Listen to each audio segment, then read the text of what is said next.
Scene is a husband and wife talking, and this is the Marx character, the social service character, and he's wanting to get into some government housing.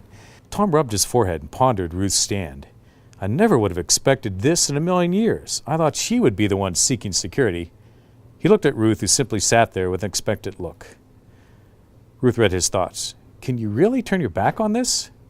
With your support, I'll do it. I hope you know what I'm getting you into. I knew that when I married you, Tom. Then why did you marry me?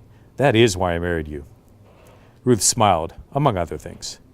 So I'm going to take some initiative, and you'll be there, right beside you. Maybe I can show just one example of initiative succeeding, and then maybe they'll get the idea. Let the quest begin. Monongahela Heights stank. That was Tom's first thought. The pungent odor of urine and smoke and rotting buildings permeated the square. Many buildings had broken windows, piles of garbage and boards littered every door. Flies buzzed around the fetid piles. Tom grabbed the railing and recoiled in revulsion at the thick coating of grime. He bounded up the stairs to his new apartment. It was filthy. Brown stains ringed the sinks, and the bedroom carpeting had red stains. Tom didn't even want to think about that.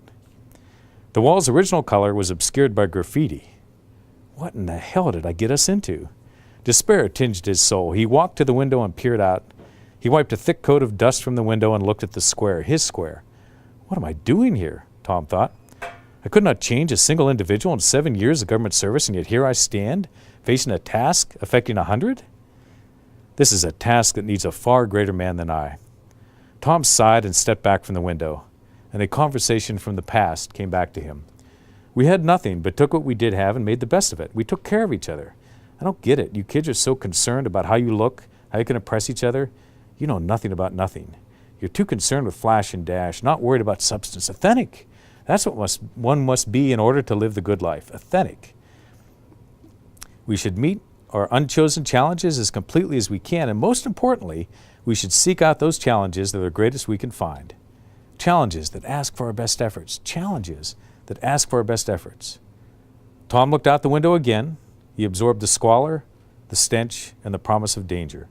He inhaled the sickly sweet smell of poverty and felt more alive than he ever had.